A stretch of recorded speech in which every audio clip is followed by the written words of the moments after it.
Hello everyone. So last video lecture में आपने learn किया बोर्स पॉस्टलेट्स और उनके बेसिस पर हम लोग अभी आगे बढ़ेंगे और ये ड्राइव करने की कोशिश करेंगे कि कौन कौन से पैरामीटर्स होते हैं और उनके फार्मूलाज क्या होते हैं। राइट। सो लेट्स से कि एक न्यूक्लियस है और इस न्यूक्लियस के सराउंडिंग में ये एक इलेक्ट्रॉन है जो मूव कर रहा है। इसकी स्टेबिलिटी और रेडियस वो सारी बातें करने वाले हैं। तो यहाँ पर जो पॉजिटिव चार्ज रहा होगा वो ZE के बराबर रहा होगा और यहाँ पर एक इलेक्ट्रॉन है जो रिवॉल्व कर रहा है। लेट से वो इलेक्ट्रॉन किसी वेलोसिटी v से चल रहा है। हम इस v को पता करना चाहेंगे और लेट से इसके बीच का जो सेपरेशन है वो r है और इस r के बारे में पता करना चाहेंगे। तो जो फर्स्ट पॉस्टुलेट है कि ये जो स्टेबल होता है, स्टेबल होने का मतलब हुआ अगर ये स्टेबल ऑर्बिट है, if this is a stable orbit then you will find कि जो इसको सर्कुलर पार्ट पे चलने के लिए एक फोर्स की ज़रूरत पड़ेगी अगर ग्राउंड से आप वॉच करते हो। और ये जो फोर्स होता है ये सेंट्रीपिटल फोर्स होता है। तो सेंट्रीपिटल फोर्स कौन सा फोर्स आपको दे पाएगा? तो आप बोलोगे जो सेंट्रीपिटल फोर्स होगा वो कूलॉम्बिक फोर्स दे पाएगा। तो वो कूलॉम फोर्स के बराबर होना चाहिए। कूलॉम फोर्स क्या होगा? Q1 Q2, Q1 is ZE, Q2 E divide by r²। तो ये कूलॉम्बिक फोर्स जो लग रहा होगा जो दो चार्ज पार्टिकल के बीच में लगता है, या पॉजिटिवली चार्ज है या नेगेटिवली चार्ज है, इसलिए अट्रैक्टिव होगा तो टूवर्ड द सेंटर होगा, इलेक्ट्रॉन पर इतना फोर्स लगेगा। और इसी की जो वैल्यू होनी चाहिए वो mass of the electron into v²/r होना चाहिए। ये फर्स्ट पॉस्टुलेट ने बोला, क्योंकि फर्स्ट पॉस्टुलेट ने ये बोला कि वो स्टेबल होता है और सर्कुलर ऑर्बिट पे चलता है, फर्स्ट या सेकंड जो भी आप नाम दो। तो उससे अपने को एक रिलेशन यहाँ पे बनता नजर आता है। So we will say this is the first relation. Then there was a third postulate जिसमें एंगुलर मोमेंटम क्वांटाइजेशन की बात की गई थी। तो अगर इस इलेक्ट्रॉन के लिए हम लोग एंगुलर मोमेंटम की बात करते हैं तो एंगुलर मोमेंटम इलेक्ट्रॉन का जो कि सर्कल ऑर्बिट पे चल रहा है तो m into v into r होता है। यू रिमेंबर कि सर्कुलर ऑर्बिट में अगर कोई पार्टिकल चलता है तो उसका एंगुलर मोमेंटम कितना होता है? डायरेक्ट फॉर्मूला से अगर हम जाएंगे तो vector L is equal to r cross p, कुछ ऐसे लिखते हैं L is equal to r cross p, p मतलब लीनियर मोमेंटम। फिर उनके बीच का एंगल देखेंगे, R और P के बीच का एंगल 90 डिग्री है तो वो साइन 90 होकर के 1 हो जाएगा। तो ये MVR के टर्म में कन्वर्ट हो जाता है एज पर द पॉस्टुलेट। ये तो एज पर द मैथमेटिक्स और फिजिक्स से जो हम लोग ऑलरेडी जानते हैं, but as per the postulate this is equal to NH/2 pi. Now यहाँ से जो n है वो एक इंटीजर है, दैट इज व्हाट सेज।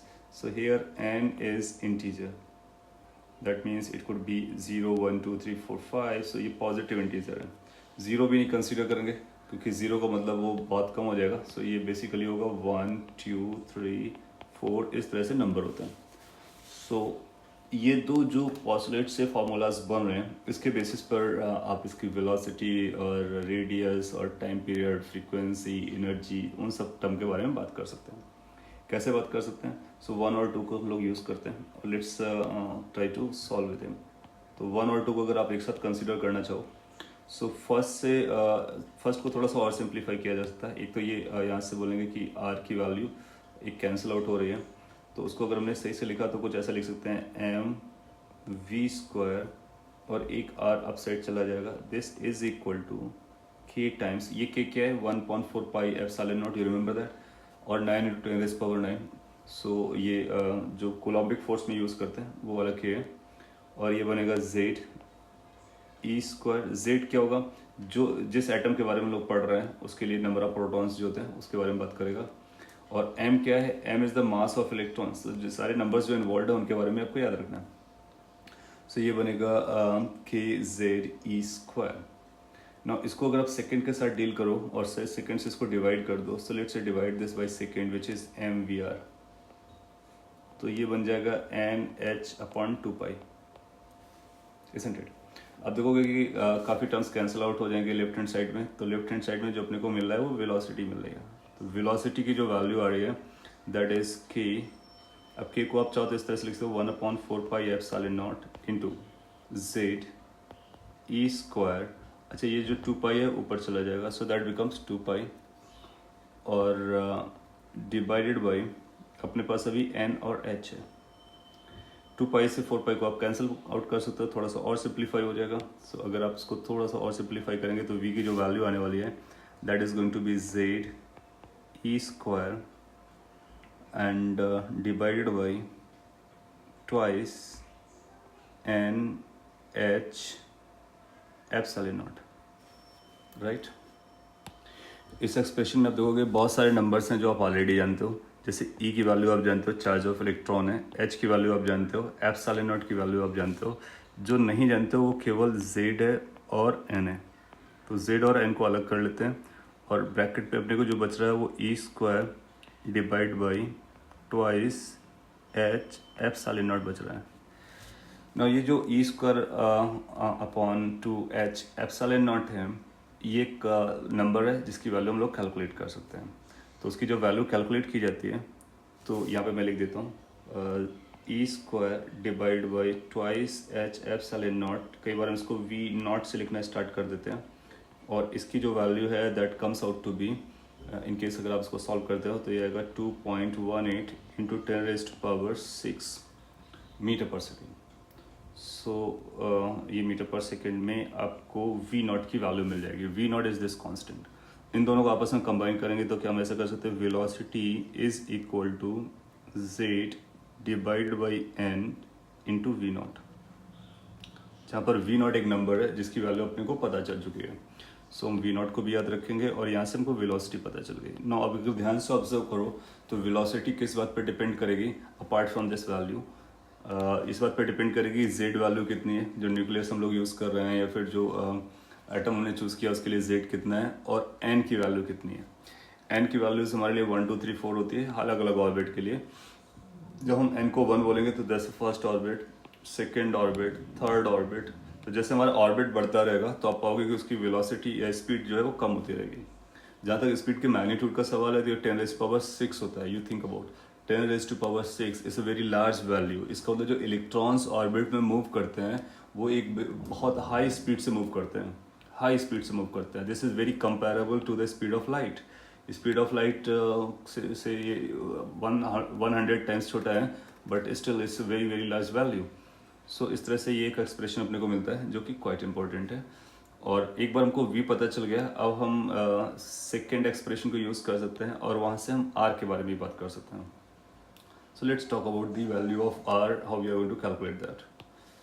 सो अपने पास है M, V, in place of V हम वैल्यूज रख देते हैं जो वैल्यू यहाँ पे निकाली थी। सो दिस इज V की जगह पर लिखा जा सकता है Z E² divide by twice N H epsilon not is into R. MVR was equal to N H by 2 pi. Now from here we will be able to find the value of R. So R is going to be equal to, let me write like this. So ये जो denominator वाला term है वो ऊपर चला जाएगा, 2 से 2 cancel होता हुआ नजर आ रहा है, तो एक NH है और by 2 pi है. Let me write in this way so that we can handle it properly. 2NH epsilon not ऊपर गया divide by M mass of electron into Z into E², ये नीचे है. This is how you can find the value of R. ना इसको अगर rewrite करो तो इस पर अगेन कौन कौन से कांस्टेंट टर्म होंगे, N और Z को छोड़ करके बाकी सब है. तो N और N मिल करके N² आ रहा है और डिनोमिनेटर में Z आ रहा है. ब्रैकेट में क्या आ रहा है उसको देखते हैं. सो अगर आप ब्रैकेट में देखना चाहेंगे तो 2 से 2 कैंसिल आउट हो गया था. ये आ रहा है epsilon not H² divided by, so upside you will find H² epsilon naught, downside you are going to find as pi M Z. Z तो हम लोगों ने बाहर निकाल लिया, pi M into E². So this will become the expression for radius. Again ये जो bracket लिखा गया है इसमें सारे नंबर कांस्टेंट हैं, उनकी वैल्यूज रख सकते हैं.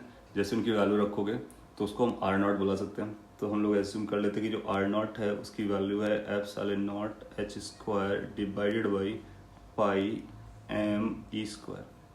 And while putting all the values it turned out to be 0.529 angstrom. So इसकी जो वैल्यू आती है वो 0.53 के अप्रॉक्स आती है, 529 एंगस्ट्रॉम आती है. इसका मतलब जो रेडियस आती है वो बहुत छोटी आती है, एंगस्ट्रॉम है. इसका मतलब 10⁻⁻10 के आसपास है, तो उतना रेडियस रहेगा. ये न्यूक्लियस के बारे में. अच्छा, ये जो एक्सप्रेशंस हैं ये हमारे लिए काफ़ी इंपॉर्टेंट है. कई बार आपसे ऐसे क्वेश्चन पूछेगा कि सपोज कर लीजिए इलेक्ट्रॉन की जगह कोई दूसरा पार्टिकल यूज़ कर लिया है जिसका मास इलेक्ट्रॉन से डबल है, बाकी सारी स्टोरीज सेम है, तो बताइए कि उसकी ऑर्बिटल वेलोसिटी पे क्या फ़र्क पड़ेगा।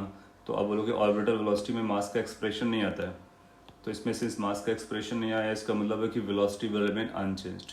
फिर पूछेगा क्या रेडियस पे कोई फर्क गिरने वाला है, तो आप बोलोगे यस रेडियस पे फर्क गिरेगा क्योंकि रेडियस में मास इन्वॉल्व है। सो ये जो कांस्टेंट जिनको हम लोग कांस्टेंट ट्रीट कर रहे हैं उनको उनके एक्सप्रेशन को भी आपको याद रखना है, और अगर आपसे कुछ पूछता है तो उसके अकॉर्डिंग हम आंसर दे देंगे। और भी क्या पूछ सकता है, ऐसा बोल सकता है कि इलेक्ट्रॉन जैसे एक पार्टिकल है जो कि बोर ऑड पॉस्टुलेट्स को फॉलो करता है, लेकिन उसका चार्ज इलेक्ट्रॉन ना होकर के उसका चार्ज लेट से 2e है, ई ना होकर के 2e है, तो वेलोसिटी पे क्या फ़र्क पड़ेगा। तो आप बोलोगे ये 4 टाइम्स हो जाएगा और ये 1/4 टाइम्स हो जाएगा, क्योंकि इसमें ई स्क्वायर नीचे आ रहा है, उसमें ई स्क्वायर अपसाइड आ रहा है। तो इस तरह का जो कंपैरिजन है रिलेटिवली वो अपने को याद रखना है, तो इसलिए ये फार्मूलाज अपने लिए काफ़ी इंपॉर्टेंट हो जाते हैं। और अगर ऐसा क्वेश्चन नहीं पूछेगा, आर के बारे में पता करेगा, तो अपने को आर को ऐसा लिखना, अब हम लोग आर इस तरह से लिख सकते हैं। So radius is equal to n square by Z into R naught. So ये अपने लिए रेडियस हो जाएगी। आप पाएंगे कि जो ये रेडियस है वो बेसिकली nth ऑर्बिट के बारे में बात कर रहा है, क्योंकि हमने n को n रखा हुआ है। n को जब 1 रखेंगे तो फर्स्ट ऑर्बिट आ जाएगा, 2 रखेंगे तो सेकंड ऑर्बिट आ जाएगा, 3 रखेंगे तो थर्ड ऑर्बिट आ जाएगा। इसी तरह से ये जो वेलोसिटी है वो nth ऑर्बिट की है, तो वेलोसिटी भी हम nth ऑर्बिट पे चलने वाले पार्टिकल के इलेक्ट्रॉन के बारे में जानते हैं और उसकी रेडियस भी जानते हैं। नौ दोनों में इंपॉर्टेंस पॉइंट ये कि n पे कैसे डिपेंड करता है। नौ Rn के बारे में देखो, ये n स्क्वायर होता है, यानी कि जो n1 है, n2 है, n3 वो आपस में किस तरह से चल रहे होते हैं वो आप यहाँ पे देख सकते हो, राइट। और ये बताता है कि जो सर्कल्स हैं, कौन से सर्कल्स हैं जो स्टेबल हैं, जो स्टेबल सर्कल्स हैं। सपोज कर लीजिए Z, अगर हम लोग हाइड्रोजन एटम लेते हैं तो Z की वैल्यू 1 हो जाती है। तो रेडियाई कैसे कैसे आने वाली हैं, let's talk about for hydrogen atom. So since hydrogen atom की बात कर रहे हैं तो Z की वैल्यू 1 होगी। So what will the radius of first orbit, first orbit की रेडियस आएगी 1 स्क्वायर 1, तो दैट इज 1 बेसिकली, ये आर नॉट के बराबर आ जाएगा, जिसका मतलब है रफली 0.53 और 529 एंगस्ट्रॉम। इसका मतलब हाइड्रोजन एटम जो होता है उसका जो फर्स्ट इनसाइड वाला रेडियस होता है, इलेक्ट्रॉन जिसमें रिवॉल्व कर रहा होता है, उस रेडियस की वैल्यू 0.53 एंगस्ट्रॉम होती है। Now you can think of how small those atoms are. In fact nucleus के बारे में बात करोगे तो भी और भी छोटा हो जाएगा, क्योंकि न्यूक्लियस तो फर्स्ट ऑर्बिट से भी बहुत छोटा होता है। तो ये हो जाएगा सेकेंड ऑर्बिट की। अगर हम बात करेंगे रेडियस के बारे में तो ये बनेगा 2 का स्क्वायर, दैट मीन्स 4 r0। तो इसी वैल्यू को 4 टाइम्स हो जाएगा, यानी कि फर्स्ट रेडियस से सेकेंड रेडियस जो होती है 4 टाइम्स होती है। फिर आपसे बोल सकता है कि what is about the third radius, और थर्ड ऑर्बिट की रेडियस क्या होगी, तो that will be 9 times r0। Similarly fourth orbit की रेडियस कितनी होगी, so that is going to be 16 times r0। Point है कि हम हर ऑर्बिट की रेडियस बता सकते हैं जहाँ पर इलेक्ट्रॉन पॉसिबली स्टेबली रिवॉल्व कर सकता है। This is not only for hydrogen atom, for any item we can find out कि what are the radii. So जो इम्पोर्टेंट पॉइंट ये है कि जो रेडियस आ रहा है वो कॉन्टिन्यूस नहीं आ रहा है, वो अगर एक r0 आया तो दूसरा 4 r0 आया, इसका मतलब 2 r0 पे कोई भी इलेक्ट्रॉन ऑर्बिट नहीं करने वाला है, 3 r0 पे कोई भी इलेक्ट्रॉन ऑर्बिट नहीं करने वाला है। ये एक पाथ ब्रेकिंग था, इसलिए बॉर मॉडल को हम लोग ज़्यादा प्रायोरिटीज देते हैं, क्योंकि ये हमारी जो क्लासिकल फिजिक्स है और जो मॉडर्न फिजिक्स है दोनों को लिंक करने की कोशिश करता है। उस लिंकेजेस में जो सबसे बड़ा इंपॉर्टेंट इन्होंने पॉइंट का यूज़ किया था, ये पाथ ब्रेकिंग पॉइंट यूज़ किया था, वो ये था जब इन्होंने बोला कि एंगुलर मोमेंटम क्वांटाइज्ड है। इस एंगुलर मोमेंटम क्वांटाइजेशन की वजह से आप देख रहे हो कि वेलोसिटी, ये जो रेडियस है वो भी क्वांटाइज्ड हो रही है, सो वो कंटिन्यूस नहीं है, वेलोसिटी भी कंटिन्यूस नहीं है। तो इस तरह के पॉइंट्स हमने को निकल कर के आ रहे हैं। एक बार आपको रेडियस पता चल गया, वेलोसिटी पता चल गई, nth ऑर्बिट के बारे में, तो हम nth ऑर्बिट के बारे का टाइम पीरियड भी निकाल सकते हैं, उसकी हम फ्रीक्वेंसी भी निकाल सकते हैं। तो उसके लिए क्या करना होगा, जैसे अगर आपको टाइम पीरियड निकालना है, so how we can find that time period, so let me write over here time period. अगर अपने को टाइम पीरियड निकालना है लेट से nth ऑर्बिट के बारे में, तो हम बोलेंगे nth ऑर्बिट की जो रेडियस होगी 2 पाई rn, इसमें हम ये क्लासिकल फिजिक्स लगा सकते हैं, तो 2 पाई rn डिवाइडेड बाई vn। अब आपको vn भी पता है, rn भी पता है, दोनों को डिवाइड करेंगे, टाइम पीरियड के बारे में पता कर लेंगे। जब ये टाइम पीरियड को आप कैलकुलेट करोगे तो अपने को बेसिकली ये याद रखना होगा कि एन पे कैसे डिपेंड करता है और जेड पे कैसे डिपेंड करता है। तो आपने देखा कि आर एन की value N square by Z होती है, तो can we say this is going to proportional to, ये प्रोपोर्शनलिटी सिंबल है, this is going to proportional to, इसके लिए आएगा एन स्क्वायर बाई जेड, और इसके लिए वी एन के लिए अभी आपने देखा V N is Z by N, Z by N, so वो that is going to be Z by N. So point इज कि nth ऑर्बिट के लिए जो टाइम पीरियड आएगा वो n क्यूब पर डिपेंड करेगा और z स्क्वायर पर डिपेंड करेगा। सो ये एक इम्पॉर्टेंट पॉइंट है जिसको आप याद रख सकते हो। अब आपसे बोलेगा कि सेकेंड ऑर्बिट में अगर टाइम पीरियड इतना लग रहा है तो बताइए थर्ड ऑर्बिट पे कितना लगेगा। सो n की वैल्यूज को चेंज करके हम बता सकते हैं। फिर दूसरा क्वेश्चन कैसे पूछा जा सकता है कि अगर हाइड्रोजन एटम के लिए इतना लगता है तो बताइए हीलियम एटम के लिए कितना लगेगा, किसी और के लिए कितना लगेगा, तो फिर z को वेरी करके ही बता सकते हैं। इसलिए ये एग्जाम में क्वेश्चन सॉल्व करने के लिए काफ़ी इंपॉर्टेंट हो जाता है, तो इसको हम लोग ऐसा मार्क कर सकते हैं। सिमिलरली हम फ्रीक्वेंसी की भी बात कर सकते हैं। अगर अपने को टाइम पीरियड पता चल गया तो फ्रीक्वेंसी इसका जस्ट रेसिप्रोकल होता है, तो इसको आप रिवर्स कर देंगे, फ्रीक्वेंसी पता चल जाएगी। और भी अगर आपसे पूछना चाहेगा तो फिर आपसे पूछ सकता है कि करंट कितना चल रहा है, क्योंकि इलेक्ट्रॉन चल रहे होते हैं, इलेक्ट्रॉन जब भी मूव करते हैं तो चार्ज मूव करता है, तो करंट से भी रिलेट कर सकता है। तो पहले हम लोग फ्रीक्वेंसी लिखते हैं, frequency is going to be 1 upon time period. फिर कभी करंट पूछना स्टार्ट करता है कि इलेक्ट्रॉन्स की वजह से कितना करंट चल रहा है, तो अगर ith ऑर्बिट के लिए करंट, nth ऑर्बिट के लिए करंट को हम in लिखते हैं, तो करंट होता है बेसिकली चार्ज इनटू फ्रीक्वेंसी। तो चार्ज है E, फ्रीक्वेंसी है Fn। सो फ्रीक्वेंसी को अगर हम चार्ज से मल्टीप्लाई कर देते हैं तो वो करंट बन जाता है। तो ये भी एज ए एक्सप्रेशन आप याद रख सकते हो कि करंट कैसे निकालेंगे और फ्रीक्वेंसी कैसे निकालेंगे। फिर अल्टीमेटली इन सबको n और z के टर्म में लिख करके क्वेश्चंस को सॉल्व कर सकते हैं। ओके, इसके बाद जो इम्पोर्टेंट पॉइंट है ऑर्बिट से रिलेटेड वो एनर्जी को लेकर के है। सो nth ऑर्बिट पर जो इलेक्ट्रॉन है उसकी एनर्जी कितनी होगी उसके बारे में बात कर लेते हैं। So energy of electron in nth orbits, let's say ये nth ऑर्बिट है इसलिए इसकी रेडियन को हम Rn लिख सकते हैं, ये वेलोसिटी Vn है। तो ये nth ऑर्बिट में इलेक्ट्रॉन को हमने कैच किया है और इसकी एनर्जी निकालना चाहते हैं। ये सिंस न्यूक्लियस जो है वो हाई चार्ज का होता है इसलिए उसको स्टेबल मानेंगे, तो ये रेस्ट पे एज्यूम किया जाएगा और ये मूव कर रहा है। तो जो एनर्जी आएगी अगर उस एनर्जी को हम लोग E लिखते हैं तो दो फॉर्म में होगी, एक तो काइनेटिक एनर्जी के फॉर्म में होगी, दूसरा पोटेंशियल एनर्जी के फॉर्म में होगी। Now how much the kinetic energy will be, इस will be half mvn square, nth orbit की वेलोसिटी के स्क्वायर के बराबर होगा। पोटेंशियल एनर्जी कितना आएगा, पोटेंशियल एनर्जी में आप लिखोगे इलेक्ट्रोस्टैटिक पोटेंशियल एनर्जी होगी दोनों के कॉम्बिनेशन की, तो that will be k q1 q2 divide by R square का मतलब आर एन का स्क्वायर। इस तरह से हम लोग लिख सकते हैं, राइट।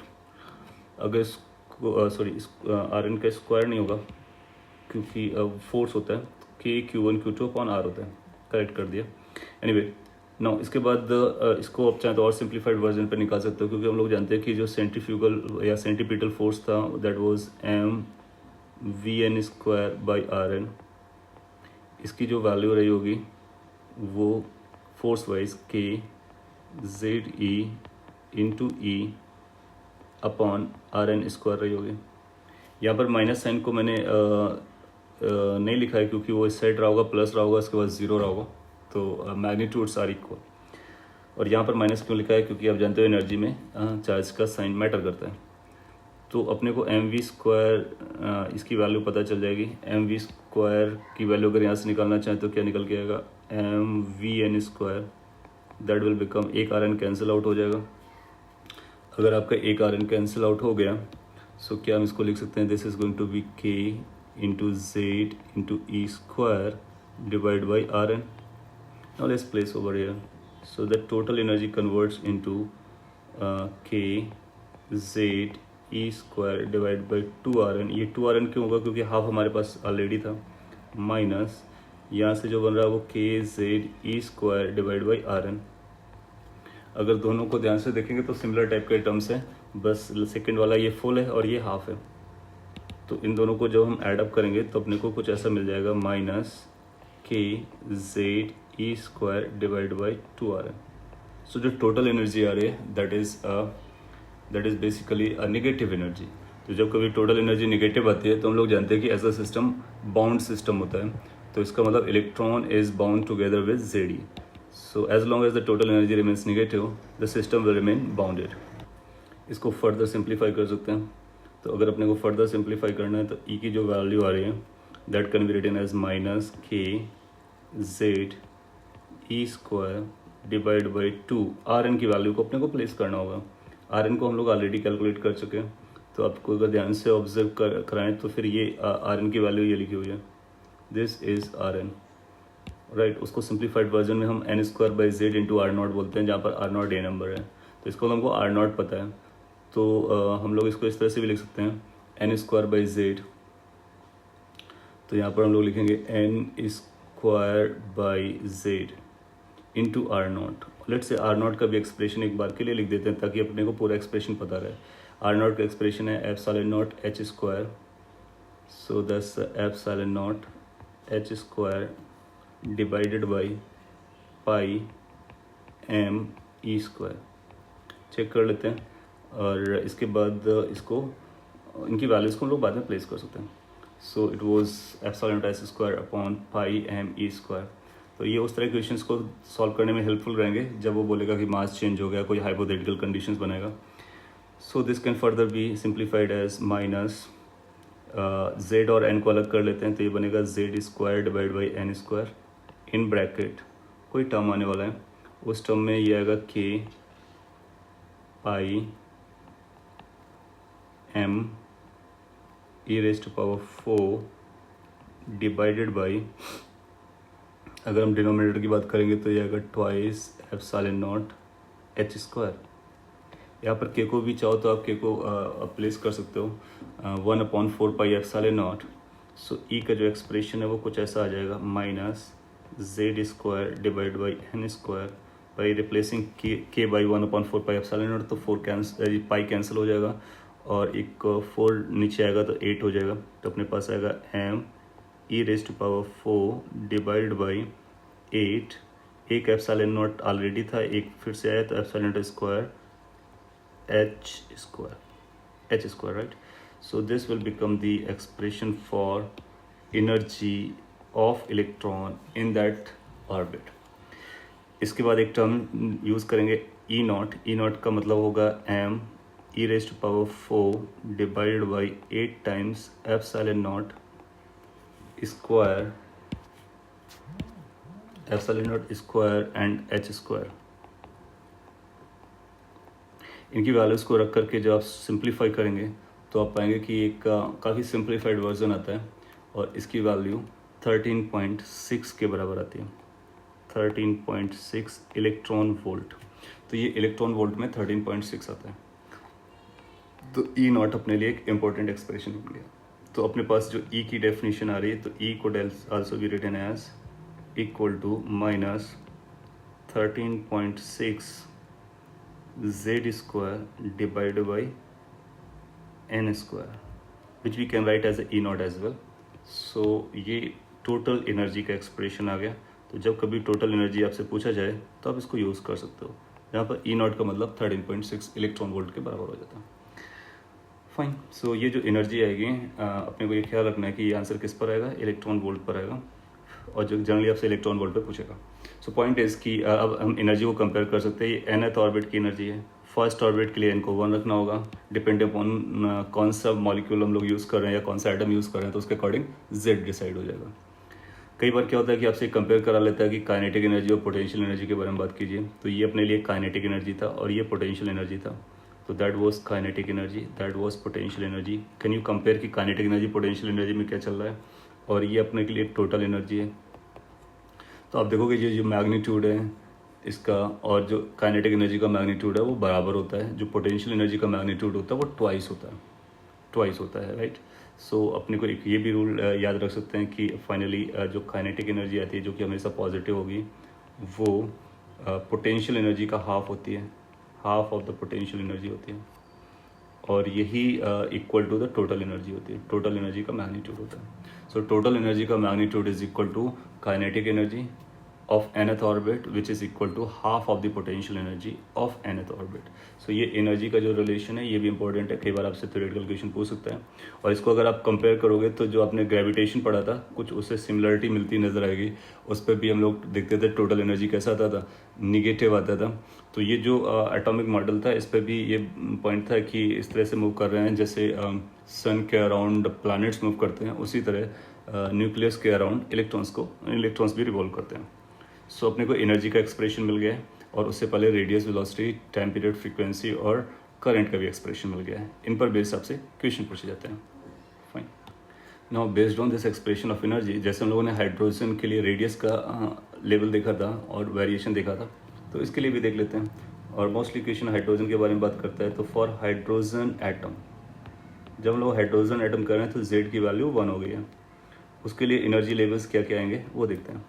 सो कैन वी से कि उसके लिए जो एनर्जी लेवल आएगा E1, n को 1 रखेंगे तो N1 हो गया, Z1 ऑलरेडी है तो दोनों की वैल्यूज रख करके ये कितना बनेगा, -13.6 इलेक्ट्रॉन वोल्ट हो जाएगा।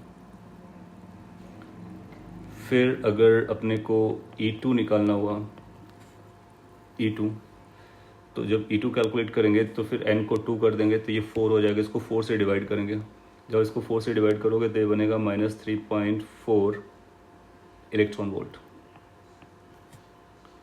सिमिलरली जब आप थर्ड लेवल पे जाओगे E3, तो ये 3 का स्क्वायर 9 से डिवाइड करना पड़ेगा। जब आप 9 से डिवाइड करोगे तो ये बनेगा 1.51 इलेक्ट्रॉन वोल्ट। ये नंबर आपको याद रखना है और प्रैक्टिस से आपको याद रहेगा, या फार्मूला आपको याद रहेगा ये वाला फार्मूला, तो अपना काम बनता है n की वैल्यूज रखना है। यानी 13.6 को एक बार हम 1 से डिवाइड करेंगे, फिर 4 से, फिर 9 से, फिर 16 से, इस तरह से चलता रहेगा। E4 के बारे में अगर हम बात करेंगे तो E4 के लिए आपको 16 से डिवाइड करना होगा। जब आप 16 से डिवाइड कर रहे होगे तो ये आएगा 0.85 इलेक्ट्रॉन वोल्ट। सिमिलरली E5 निकालना होगा तो 25 से डिवाइड करोगे तो ये बनेगा 0.54 इलेक्ट्रॉन वोल्ट। एंड फर्दर अगर E6 निकालना है तो E6 की जो वैल्यू आएगी उसके लिए 36 से डिवाइड करोगे तो ये बनेगा 0.36 इलेक्ट्रॉन वोल्ट। कैलकुलेशन आप चेक कर सकते हो ना। इसको हम फिर एनर्जी लेवल से दिखाना स्टार्ट कर देते हैं। इस तरह से एनर्जी लेवल से दिखाते हैं कि जैसे कि यहाँ पर मैं अगर ड्रॉ करूँ तो ये अपने लिए ग्राउंड के केस हो गया, फिर ये फर्स्ट के लिए हो गया, सेकंड के लिए हो गया, थर्ड के लिए हो गया, फोर्थ के लिए हो गया, फिफ्थ के लिए हो गया, सिक्स्थ के लिए हो गया। तो अगर हमको इनकी एनर्जी ड्रॉ करनी है, एनर्जी लेवल्स ड्रॉ करने हैं तो इस तरह से ड्रॉ कर सकते हैं।